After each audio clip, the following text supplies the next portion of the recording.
Welcome back to Prep On. We are studying modern India, उसी को आज आगे बढ़ाते हैं।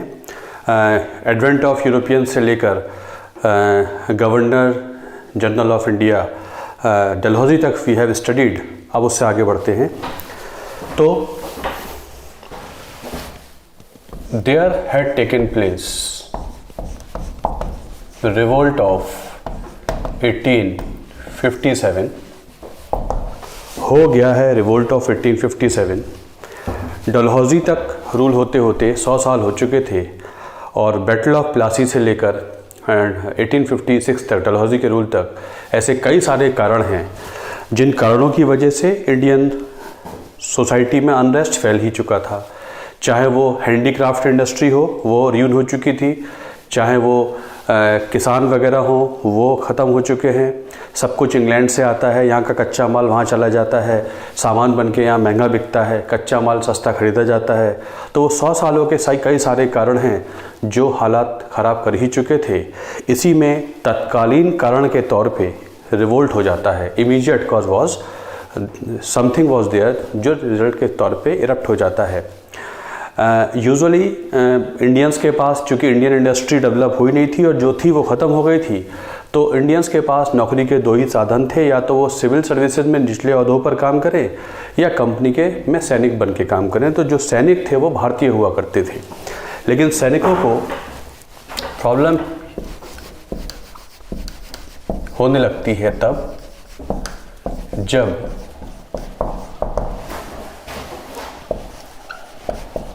एक नई राइफल इंट्रोड्यूस हो जाती है, एनफील्ड राइफल। एक नई राइफल इंट्रोड्यूस होती है, एनफील्ड राइफल। इसमें Indian army, British Indian army में, एंड दिस एनफील्ड राइफल में इस्तेमाल होते थे ग्रीस्ड कार्ट्रिजेस,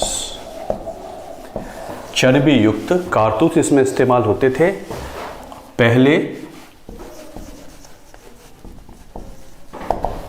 ब्राउन बेस नाम की राइफल चलती थी, लेकिन अब आ गई है Enfield rifle.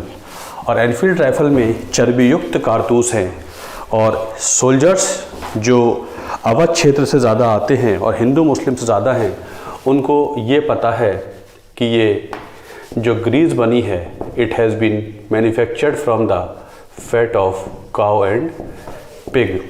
Soldiers being Hindus and Muslims, obviously a Hindu cannot take fat of cow to his mouth, Muslim cannot take fat of pig to his mouth, and the only way one can load this particular cartridge, कारतूस in the rifle is to chew off।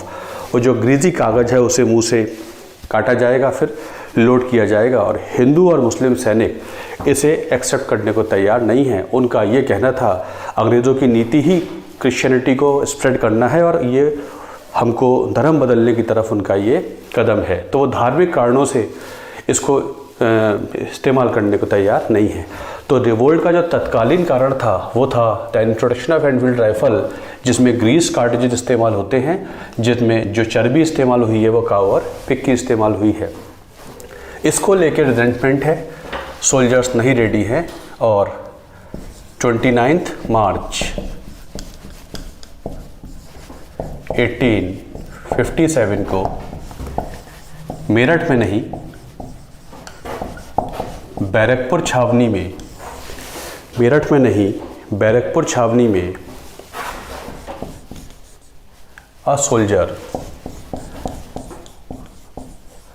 Mangal Pandey revolted over the issue of grease cartridges, and Mangal Pandey belonged to 34th Native Infantry।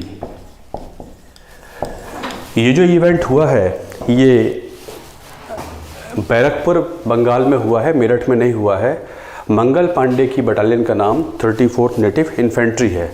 Mangal Pandey was the first one who said I will not be using grease cartridges.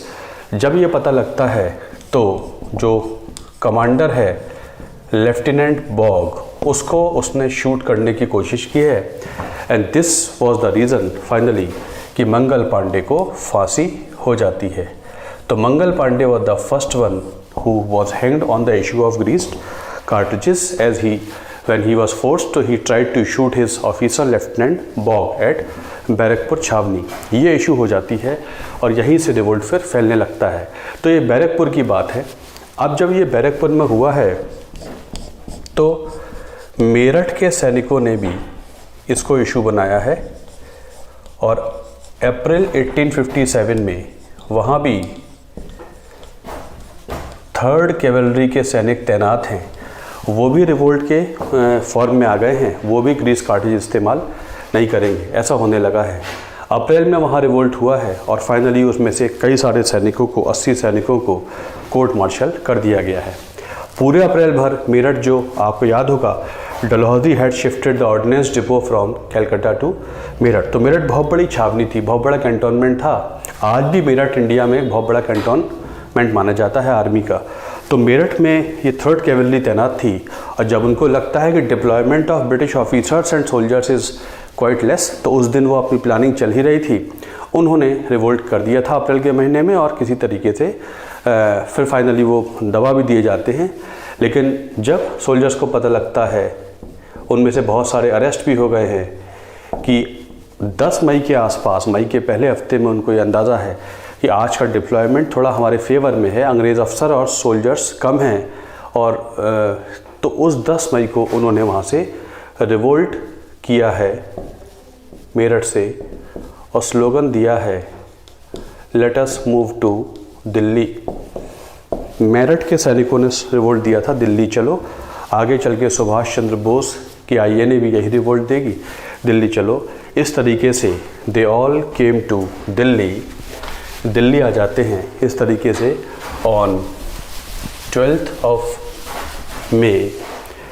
12 मई को the soldiers from Meerut came to Delhi और वहाँ पर फिर बहादुर शाह जफ़र हैं।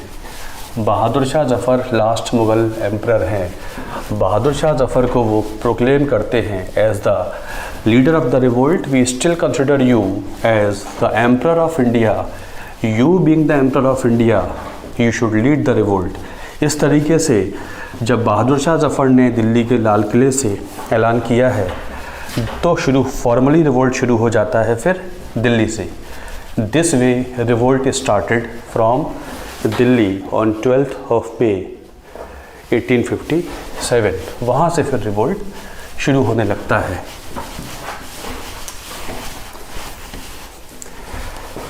तो revolt started 12th May, revolt started from Delhi as announced by बहादुर शाह जफ़र। तो एक क्वेश्चन आ जाता है कि किस सेंटर पर कौन लीडर था। तो पहला इम्पॉर्टेंट सेंटर दिल्ली, और दिल्ली के रिवोल्ट को लीड किया था मुग़ल एम्परर बहादुर शाह जफ़र ने। लेकिन दिल्ली के नॉमिनल कमांड तो बहादुर शाह जफ़र के हाथ में थी, लेकिन दिल्ली का रिवोल्ट एक्चुअली लीड किया था बख्त खान ने। Bakht Khan was the real leader of Delhi. Bakht Khan ने रिवोल्ट को लीड किया है दिल्ली से, जिनको टाइटल मिला था पहले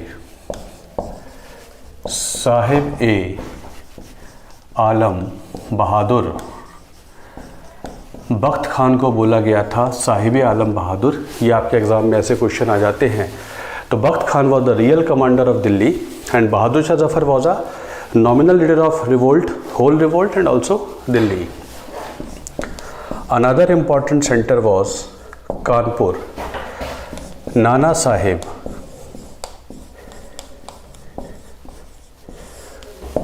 साहेब सपोर्टेड बाई तात्या तोपे एंड अजीमुल्ला खान ने रिवोल्ट लीड किया था कानपुर से।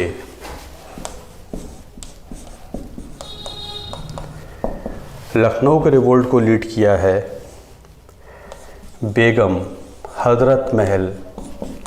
आपको पिछले लेक्चर में याद होगा कि वाजिद अली शाह को लखनऊ से डिसबैंड कर दिया गया था और लखनऊ अवध कैप्चर कर लिया गया था। तो बेगम हजरत महल ने रिवोल्ट को लीड किया है लखनऊ से।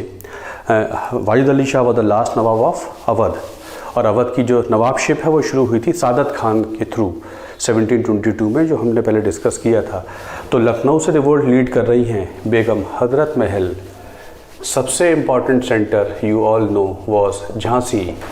रानी Lakshmibai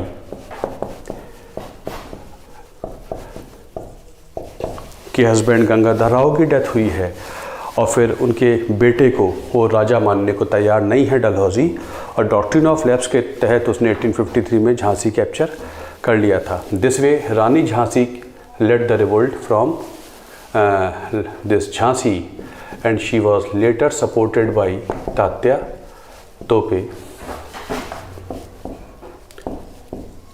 the most important centre in Bihar was आरहा।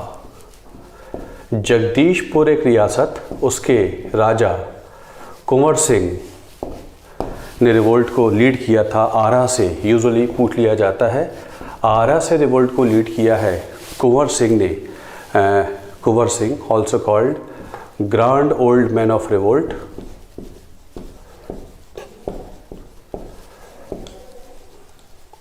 और लायन ऑफ बिहार भी कह देते हैं, also called lion of Bihar. Lead करते हैं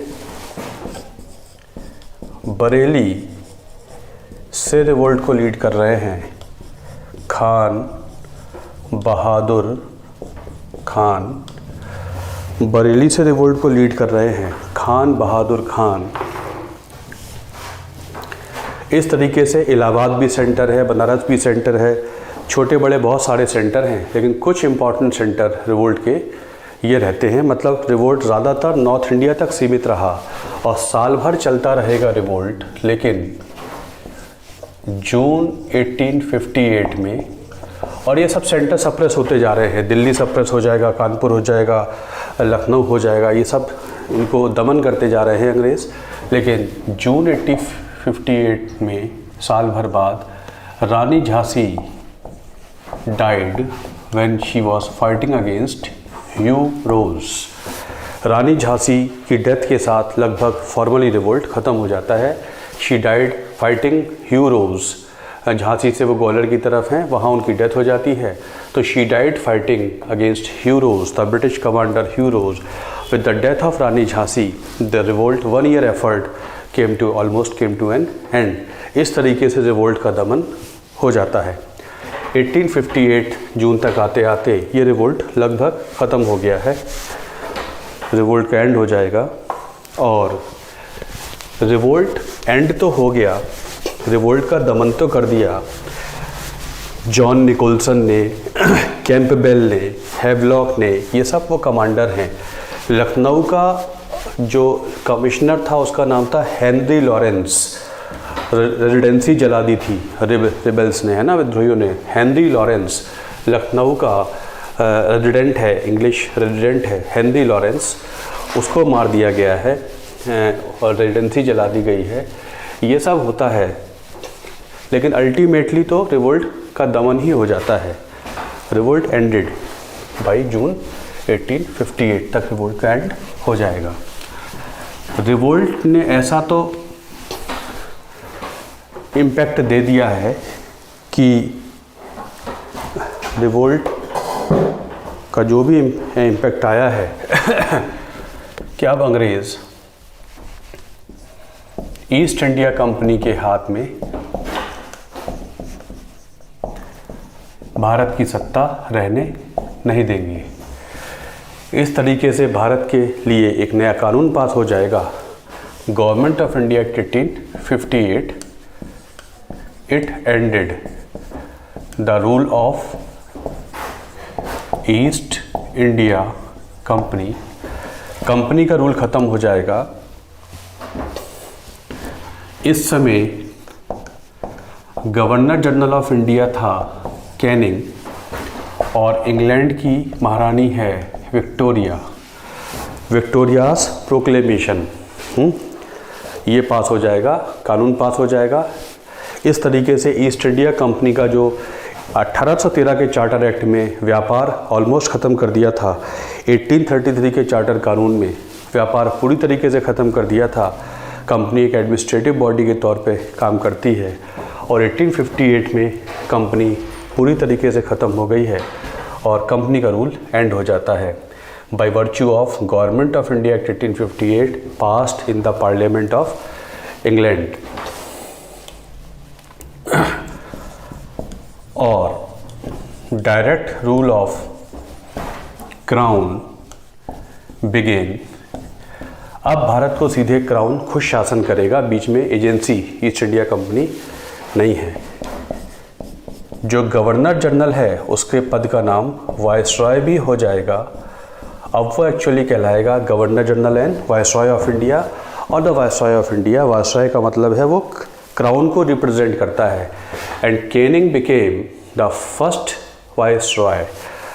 Canning was the last governor general of India and Canning became the first viceroy of India by virtue of act of 1858। इसी से कैनिंग पहला भारत का गवर्नर जनरल बन जाएगा। And Canning was the last governor general of India. वो last governor general है भारत का, Canning of India. And first governor general of Bengal was Warren Hastings, जो कि रेगुलेटिंग एक्ट 1773 के तहत बनाया गया था। वो था तो governor of Bengal, but under regulating act 1773 उस पद का नाम हो गया था गवर्नर जनरल ऑफ बंगाल। तो वो आया तो गवर्नर के तौर पे था, लेकिन अगले ही साल कानून पास हुआ and he became the governor general of Bengal. So he was the one. And Bentinck was the first governor general of India and he was the last governor general of India and he became the first viceroy, Canning. तो Canning बन जाता है पहला viceroy. इस तरीके से company का rule Bharat में पूरी तरीके से शुरू हो जाएगा bye virtue of government of India act 1858 Victoria proclamation. Victoria's proclamation, जिसमें कहा गया कि अब भारत में कंपनी का रूल है। और ये इलाहाबाद से अनाउंस हुआ था विक्टोरियाज प्रोक्लेमेशन 1 नवंबर 1858। इलाहाबाद से पढ़ के सुनाया गया था Victoria's proclamation that now company is over and the British government will rule India directly. This way revolt का इम्पैक्ट ये हुआ है कि अब सीधे इंग्लैंड सरकार भारत को रूल करेगी। सिविल सर्विसेज भारतीयों के लिए पूरी तरीके से खोल दी जाएंगी। अब भारतीय भी सिविल सर्विसेज में ऊंचे पदों तक आ सकते हैं। और इस तरीके से Satyendra Nath Tagore from the Tagore family will become the first Indian who will become the part of ICS, now civil services, ICS। तो पहले भारतीय जो सिविल सर्विसेज में आगे चल के आएंगे वो थे सत्येंद्र नाथ टैगोर। जब यहाँ पर सिविल सर्विसेज भारतीयों के लिए पूरी तरीके से ओपन कर दी जाती हैं। ओपन तो थी बट क्लरिकल पोस्ट तक ओपन थी, अब ऊंचे पदों तक आ सकते हैं। And this way Satyendra Nath Tagore became the first Indian who became part of Indian civil services और ICS आगे चलकर। तो अब इस तरीके से काम हो रहा है। रिवोल्ट के बारे में कुछ किताबें लिखी गई और स्टेटमेंट दिए गए।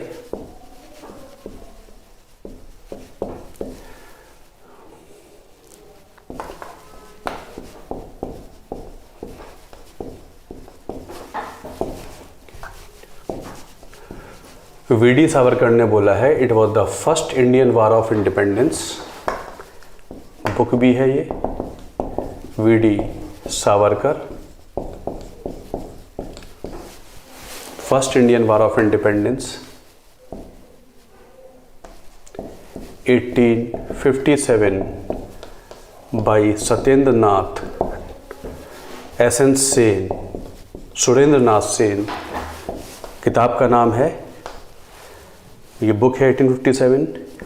ये भारत सरकार ने लिखाई थी इंडिपेंडेंस के बाद। Official history of revolt written by Surendra Nath Sen, historian.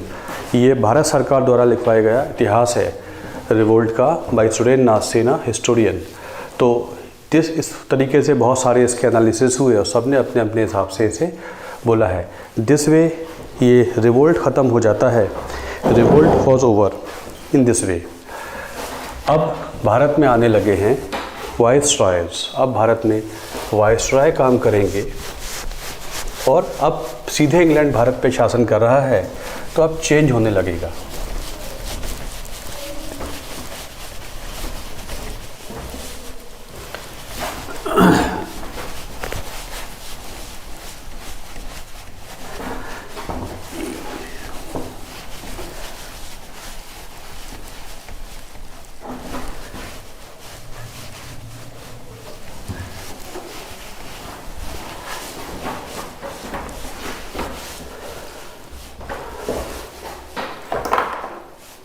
तो ये बोर्ड जो है बहुत एनर्जी ले लेता है।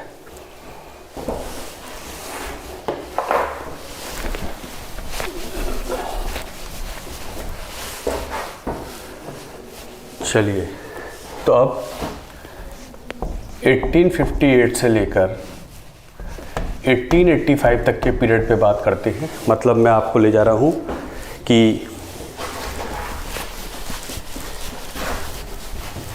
कांग्रेस बनने तक, जब फ्रीडम स्ट्रगल शुरू हुई थी। तो कांग्रेस 1885 में बनेगी और तब तक हम कुछ छोटे छोटे फैक्ट और, तो डलहौजी के बाद कैनिंग आया था, तो कैनिंग के बारे में कुछ जान लेते हैं, फिर सीधे कांग्रेस पे आ जाएंगे।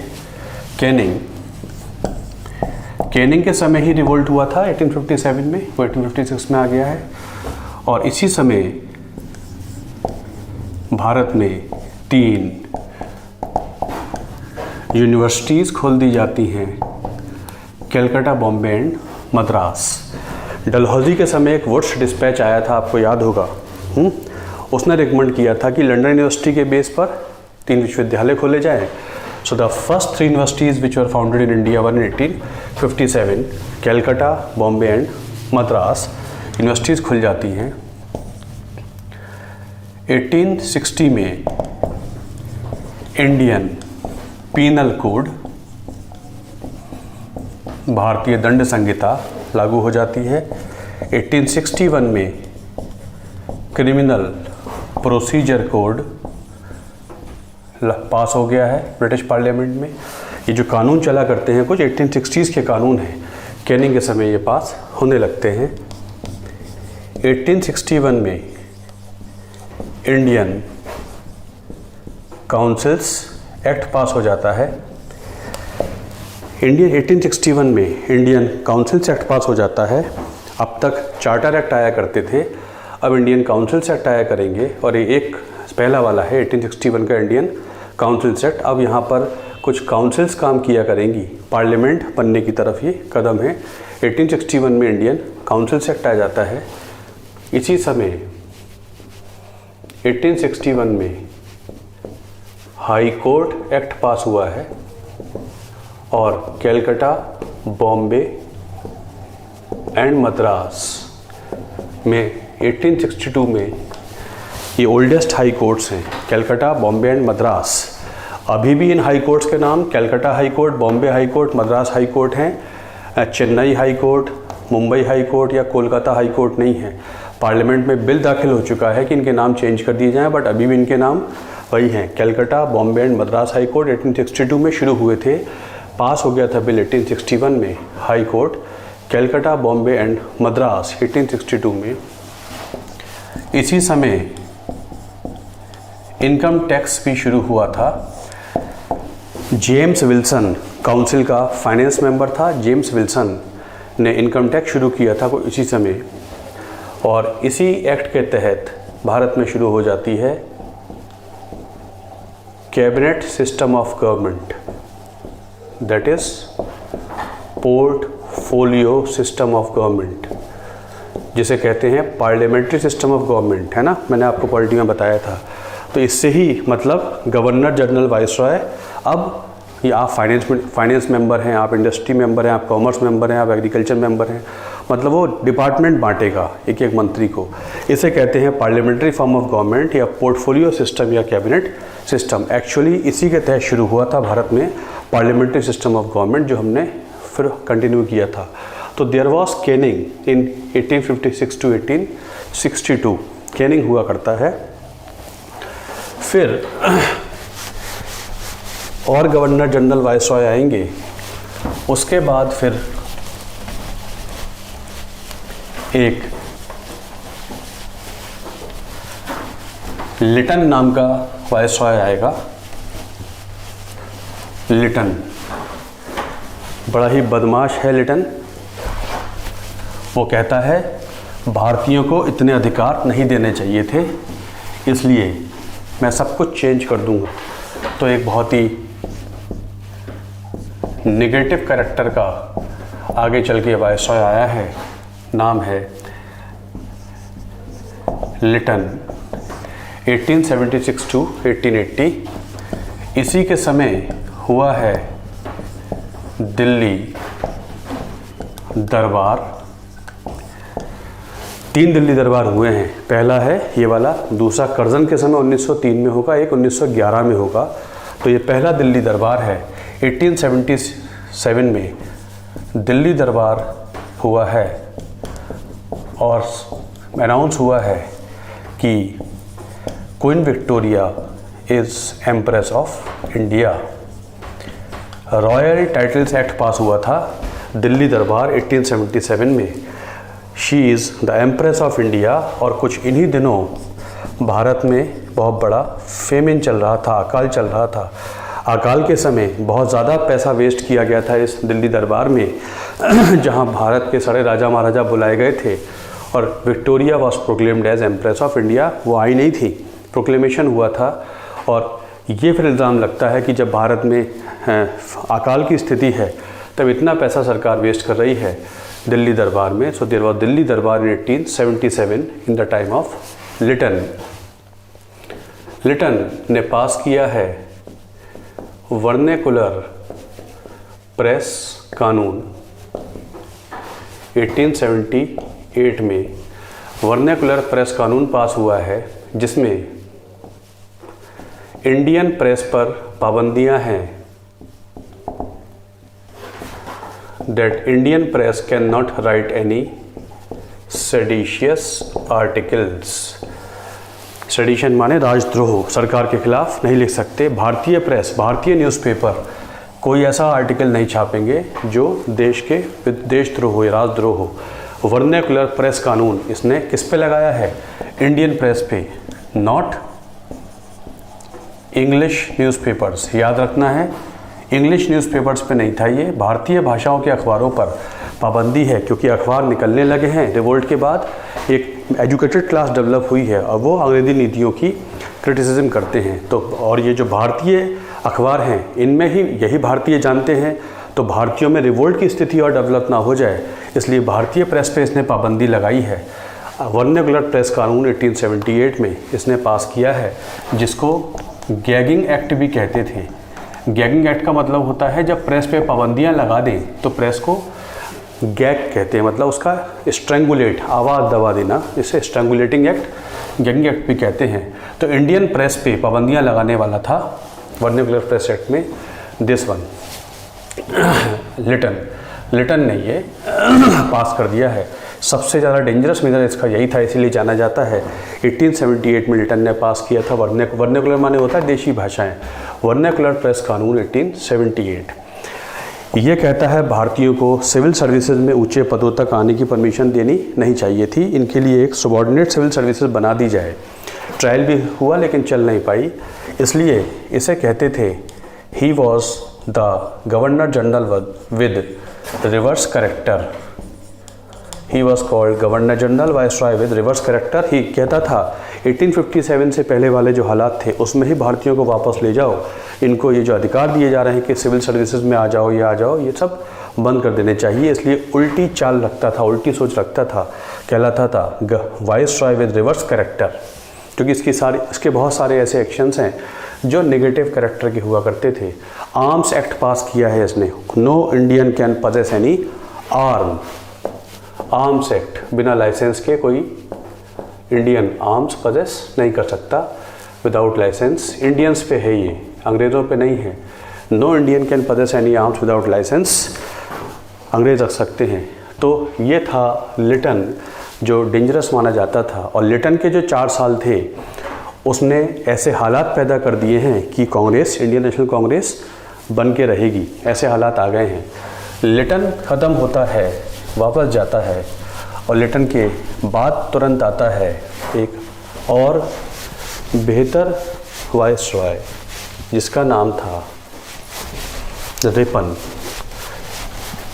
लिटन के बाद आता है Ripon,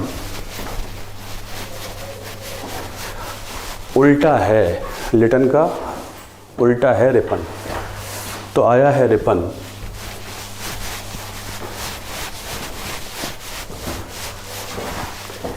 So there was this Ripon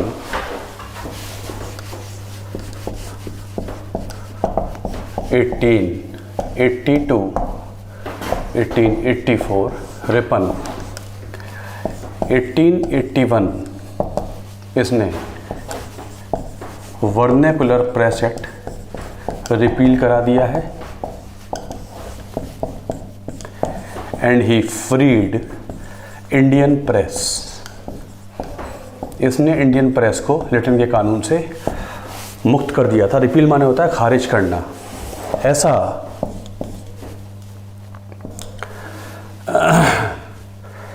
1835-36 में एक गवर्नर जनरल था चार्ल्स मेटकाफ। ये पहला अंग्रेज था जिसने बहुत सारे अधिकार दिए हैं इंडियन प्रेस को। यहाँ ऐड करा दे रहा हूँ। 1881 में रिपन ने भी ऐसा किया है कि प्रेस को आज़ादी दी है, लेकिन सबसे पहले जिस अंग्रेज़ ने प्रेस को आज़ादी, इंडियन प्रेस को आज़ादी दी थी, वो था चार्ल्स मेटकाफ। बेंटिक के बाद आया था 1 आध साल के लिए, और इसे बोला जाता है liberator of Indian press. He is called liberator of Indian press, Charles Metcalfe. इसको नहीं कहते, इसको कहते हैं liberator of Indian press because he was the first one who gave lot of अधिकार to Indian press, called liberator of Indian press.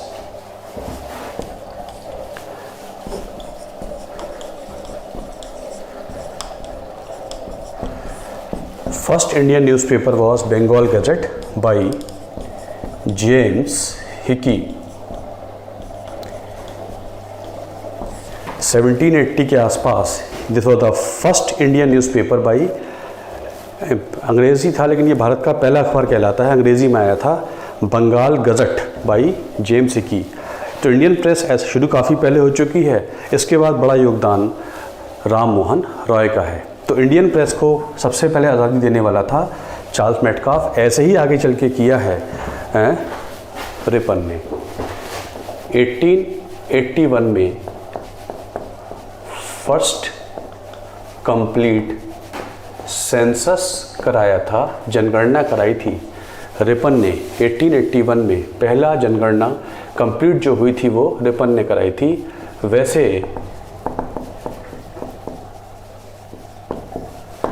1872 में पहली बार census हुआ था, वो मेयो के समय हुआ था। 1872 में वायसरॉय मेयो ने पहला प्रयास किया था सेंसस कराने का, लेकिन जो पहला कंप्लीट सेंसस है वो 1881 का है। उससे पहले 1872 में मेयो ने पहला एफर्ट किया है जनगणना कराने का। ये पहला कंप्लीट सेंसस माना जाता है 1881 का जो रिपन ने कराया है। पहला सेंसस रिपन के नाम पर है। वैसे 1872 में मेयो ने पहला एफर्ट किया था सेंसस के लिए। इसने पास किया है resolution on local self government. इसने पास किया है resolution on local self government. Resolution on local self government. हर शहर में बनाए जाएं लोकल बोर्ड्स, हर शहर में बनाए जाएं लोकल बोर्ड्स।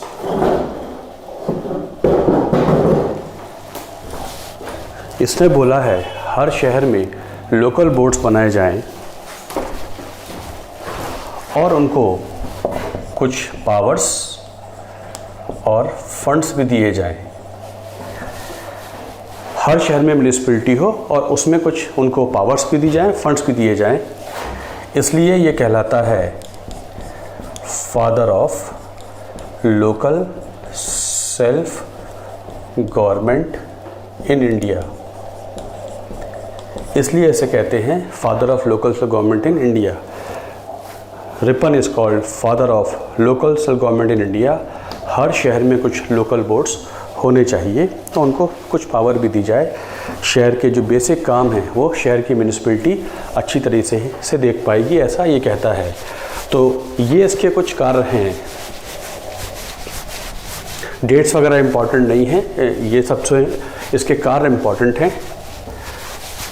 ना भी याद हो डेट्स मैटर नहीं करता। सेंसस वगैरह के डेट्स इंपॉर्टेंट हो जाते हैं।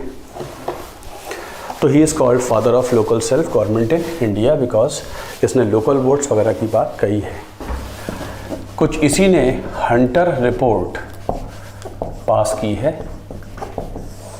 Indian education commission headed by Hunter report आई है जिसमें इसने कहा है प्री प्राइमरी एजुकेशन पर फोकस करना चाहिए क्योंकि ये पिछड़ रही है। वुड्स डिस्पैच का सिस्टम जो डलहौजी के समय आया था उसमें शिक्षा को सेंट्रलाइज ज़्यादा कर दिया है। जब तक डिवोल्यूशन नहीं होगा तब तक बात नहीं बनेगी। इसलिए प्राथमिक शिक्षा की सारी जिम्मेदारी लोकल बोर्ड्स को दे दीजिए, मतलब म्यूनिसिपैलिटियों को दे दीजिए जो अभी अभी बनी हैं। तो आज भी जितनी शहर की प्राइमरी एजुकेशन होती है, सरकारी स्कूल होते हैं, वो शहर की म्यूनिसिपल कॉरपोरेशन से चलाती हैं। ये शुरू हुआ था बाई हंटर रिपोर्ट। 1882 की हंटर रिपोर्ट का संबंध की शिक्षा व्यवस्था से, प्राइमरी एजुकेशन से। आज भी सिस्टम चलता है कि जितनी भी प्राइमरी एजुकेशन है शहर की, वो सारी की सारी शहर की सरकारी स्कूल्स म्यूनिसिपैलिटी चलाती है। हंटर रिपोर्ट इसके समय पास हो गई है इन the time of this thing. तो रिपन बड़ा इम्पॉर्टेंट था, इसने भारत के लिए अच्छे अच्छे काम किए थे, इसलिए इसे अकबर अमंग वाइसरॉयस कह देते हैं या मोस्ट बिलवेड वाइसरॉय कहलाता है। भारत के लिए अच्छा साबित हुआ था रिपन। रिपन ने अपनी काउंसिल में एक बिल रखा है 1883 में, इल्बर्ट बिल। एक इल्बर्ट बिल है, उसके नाम पर आया है। इसमें ये लिखा हुआ है कि इंडियन जजेस could try the cases of Europeans। मतलब ये जजेस को पावर दी जा रही है कि अगर वो जो मुकदमा है वो अंग्रेज़ भी उसमें यदि हैं तो भारतीय जजेस उनके लिए सेंटेंस पास कर सकते हैं। इससे पहले परमिशन नहीं थी। तो एक बिल आया है इल्बर्ट बिल, जिसमें अंग्रेजी हिंदी इंडियन जजेस को ये पावर दी जा रही है कि यूरोपियंस के केसेस का फैसला आप कर सकते हैं। जब ये बिल आता है पार्लियामेंट में, मतलब सेंट्रल काउंसिल में, तो ये बिल पास नहीं हो पाता है। जो इंग्लिश मेंबर वगैरह हैं वो इसको बिल को पास नहीं होने देंगे और इसके अपोजिशन में पूरे भारत में एक विद्रोह हो जाता है जिसे हम सफ़ेद विद्रोह, वाइट म्यूटनी भी कह देते हैं। It happened because of opposition to Ilbert bill. अगर इंडियंस को अंग्रेज़ों को के केसेस में फ़ैसला देने की अनुमति दे दी गई तो अनवारंटेड पनिशमेंट मिलेंगे आउट ऑफ रिवेंजफुल एटीट्यूड। इसलिए बिल नहीं पास होने देते हैं काउंसिल के लोग और पूरे भारत में भी इसके खिलाफ विद्रोह हुआ है अंग्रेज़ों द्वारा। इल्बर्ट बिल कंट्रोवर्सीज का नाम बन गया। इधर 1830s के बाद 19th सेंचुरी के शुरू से ही एक एजुकेटेड क्लास भारत में काम कर ही रही है और एजुकेटेड क्लास ये सब देख रही है, उसकी एस्पिरेशंस बढ़ती ही जा रही थी और वो उनमें से बहुत सारे तो इंग्लैंड वगैरह में, यूरोप में पढ़ के आए थे और वो अच्छी तरह जानते हैं कि फ्रेंच रिवॉल्यूशन हो चुका है, अमेरिकन वॉर ऑफ इंडिपेंडेंस हो चुकी है, कॉन्स्टिट्यूशंस आ चुके हैं और वो मॉडर्न पॉलिटिकल सिस्टम के बारे में बहुत बेहतर तरीके से जानते हैं और डिमांड भी कर रहे थे कि हमको जगह दी जाए, हमारी बात सुनी जाए, काउंसिल्स में हमारा रिप्रेजेंटेशन ज़्यादा हो, बढ़े। तो वो सब इन चीज़ों को देख रहे हैं और जब वो देखते हैं कि एक इस छोटे से कारण से सारे अंग्रेज़ एक होकर सरकार को पीछे ढकेल सकते हैं, तो हमारे पास तो बहुत सारे कारण हैं एक होने के, इसलिए क्यों ना हम सब मिलकर एक संस्था बनाएं और अंग्रेज़ों को अपोज करें। इस तरीके से Ilbert bill controversy became the immediate cause of formation of Indian National Congress। इस तरीके से बन जाती है। कांग्रेस बनने के कारण बहुत सारे हैं, लेकिन तत्कालीन कारण था Ilbert bill controversy. If the British English people can become one and they can push the government back on such an small issue. We have got all the more reasons to become one.